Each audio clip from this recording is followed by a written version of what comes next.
sources tell me there is nothing set in stone about whether Giannis Antetokounmpo wants to stay in Milwaukee or whether he wants to leave elsewhere. He's been evaluating his future this entire offseason. I reported way back in mid-May that he's open-minded about whether his best fit is in Milwaukee or is it a trade elsewhere.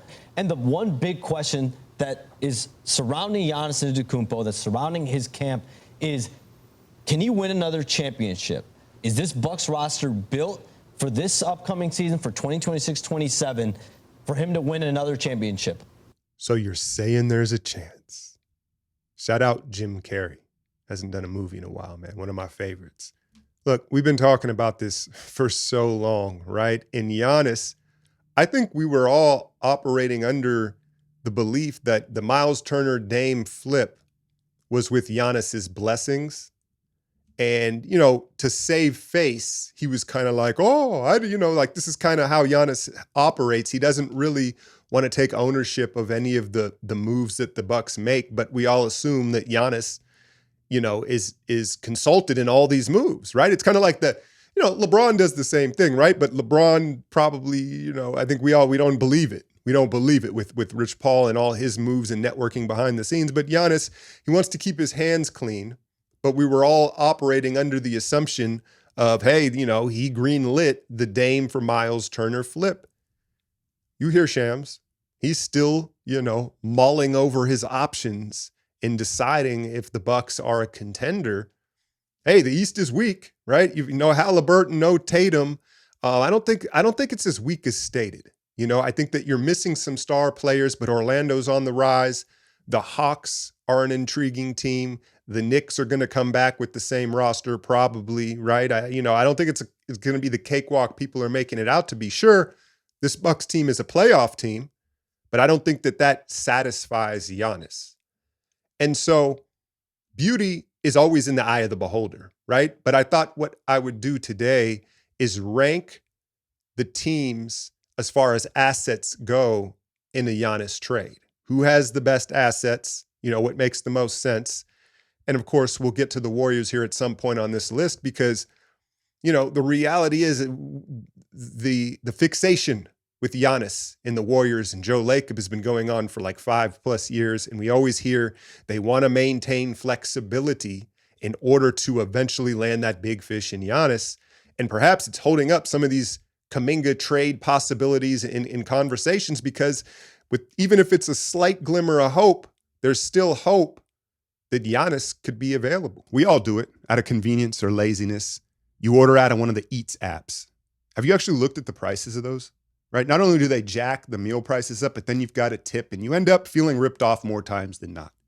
Factor can help solve a lot of that. It's fresh, never frozen food delivered directly to your doorstep, all dietitian approved, created by a team of gourmet chefs using ingredients of integrity. You've got over 35 different meals to choose from each week. There's add-ons like breakfast, juices, and there's something for everyone, whether it's Chef's Choice, Protein Plus, they've got a gourmet option. I've been using it for years. I am a meal prep guy, but I slot these meals in to make less meal prep, less cleanup, or if I'm feeling lazy and I want to get ripped off, Factor saves the day for me. And so you can scan the QR code right now or click the link in the description and use the code 50alchemy for 50% off your first box plus free shipping. That's Factor75, code 50alchemy for 50% off that first box and free shipping. First off, Oklahoma City Thunder. I think we all understand when it comes to flexibility, young players, draft capital, if they want to, they could jump in any trade conversation at the top of the list, right? But I don't think Sam Presti is going to break up this championship core, even for Giannis. I wouldn't do it. I wouldn't do it. So I'm taking OKC off the table here because they won it all. Look, if they came up short against Denver, the circumstances were different, I think I'd consider it more, but you run it back with that core and that chemistry, right? And so that brings us to the San Antonio Spurs. Giannis and Wemby. What a freak show, right? What a freak show that would be. Listen, they just re-signed De'Aaron Fox to a max deal. So that contract is made available long-term for Milwaukee, whether that is appealing or not. and they could essentially send Fox and 3 first-round picks, Devin Vassell. They've got several young assets to acquire Giannis. They've got Stephon Castle, the reigning Rookie of the Year. You've got Harper Jr., right? I had mentioned Vassell, Sohan, right? They could certainly make it work, and you could pair Giannis and Wemby together. And you don't talk about a defensive back line. And then on paper, in theory, it works because Wemby is so perimeter oriented and Giannis collapses the paint. But that would be, I think those are the odds. I haven't looked at the odds, but if they probably are the favorite to land Giannis as of today. Don't quote me on that. Number 2, the Houston Rockets. You've got Amen Thompson, Alpi Shingun, Jabari Smith, enough draft capital, right, to make this happen. I don't know if I don't know if Houston would just jump at this deal after acquiring KD, because you would be, to me, and again, it's negotiations, and again, what does Milwaukee value out of that? But to me, you're having to give up 2 of those 3 young players. So if you're giving up Amen and Jabari, I guess you do it. You got to do it, right? You got to do it. I don't know though. Maybe it's me and my bias as a Warriors fan, but like if you have to blow up the young core and now you've got KD and Giannis and Van Fleet and like one of those guys, like I don't know. I think that certainly shrinks your window. While it obviously increases it, it certainly shrinks your window. I guess you could make the same argument for San Antonio, but I think they have they wouldn't have to give up as much because of Fox, right? But Houston, I'm going to go ahead and put in at number 2 as far as assets, Miami, the Miami Heat. And the question is Bam, right? Like, would they be willing to trade Bam? The only NBA All-Star who can legitimately say his girl is better than him at basketball. Seriously. But I digress. That's for another time. No, I mean, would you give it? He's 28 years old, right? And, listen, I know that they just traded with Indiana, obviously, right? Well, no, actually, that's not true. That's not true, though. I was going to say that, right? Because Miles Turner signed. The trade wasn't with Indiana. So I take that back. My point being, would they really send Giannis to Miami? Like, even if they gave him Khalil Ware and Bam, and it was like, wow, that's the King's ransom for him. Like, you going to send him to Miami? I don't know about that, but they've got some draft capital. Khalil Ware is an intriguing young player, despite what Eric Spoelstra has to say about him. And then Bam's in the prime of his career, and he is another all-star big. He's not, he's a tier below Giannis, certainly. But, I think that if Miami was thirsty enough and wanted to offer the kitchen sink, you'd put them at number 3 as far as assets. Number 4, the New York Knicks. Karl Anthony Towns, OG Anunoby, Mikal Bridges just signed an extension. You know what the roster looks like. We also know the chemistry and connection. And there's kind of like a weird behind the scenes thing, right? With the Brunsons and Villanova and just like how it's all pieced together. But if they were feeling frisky, there's plenty of players in their prime. Now, they don't have the young player per se. I do like, what's the kid off the bench? What's the gunner off the bench? McBride? I mean, he's a third guard, right? But, they don't have draft capital, so it would have to be players. And this would be a move where it would be Milwaukee saying, all right, we're trying to win right now. We're not trying to rebuild at all. And so you know what? The more I think about that, I'm backing them off. I'm not putting them number 4. I'm going to put the Warriors number 4. But again, beauty is in the eye of the beholder, and so much of that would sit on how does Milwaukee view Jonathan Kuminga as an asset, right? And so Warrior fans, here we are at the part of the video where we can talk about this again. But look, I don't think Steph would allow them to trade Draymond in the Giannis trade. As crazy as that may sound, like from a basketball perspective with their age and just who they are, it's a bad look.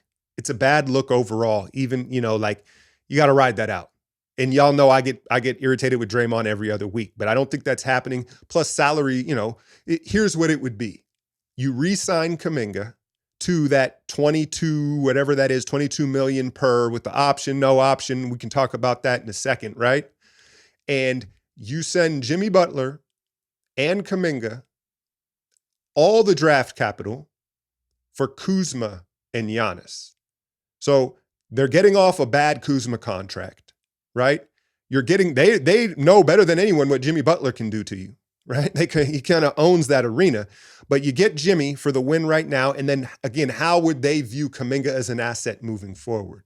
You know, it's we've talked about it to death. His ceiling is still super high, y'all.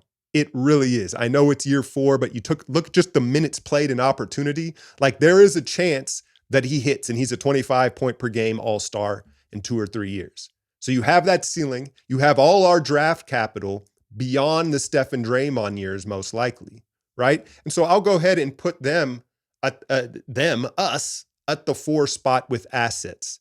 But I think that the other huge aspect of this is at Giannis's wishes, right? What is Giannis's wishes as far as this? I do think Milwaukee is going to honor if he gives them a list of few teams, and that's what this list is, from what we understand. He was flirting with Toronto.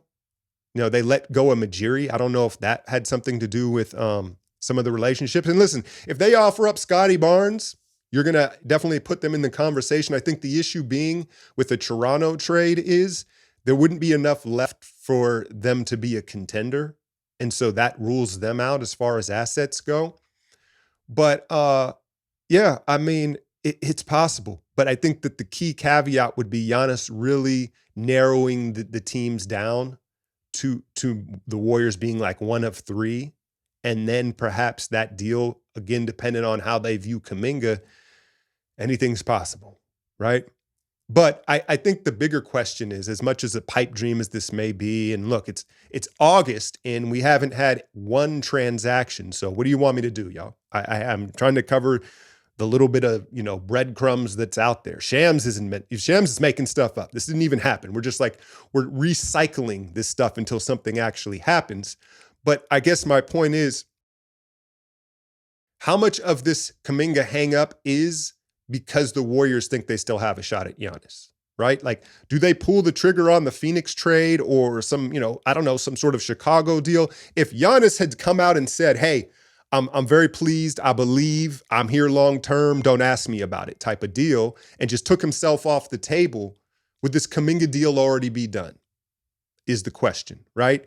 And if he is to sign, let's say this 1+1 deal, the 45 mil, again, the contract scenario in this trade machine would work as far as throwing in the Kuzma bad contract, giving up the draft capital, and then they get Jimmy for just 1 year, right? They're not long-term committed to him, but it allows them to contend. They just brought in Miles Turner. They're not fully rebuilding. Jimmy and Turner fit together. You've got young Kuminga and then a stable of draft picks. So it's not completely unrealistic, but if a San Antonio or a Houston wants to jump out the window for Giannis, then, I think we're shit out of luck here.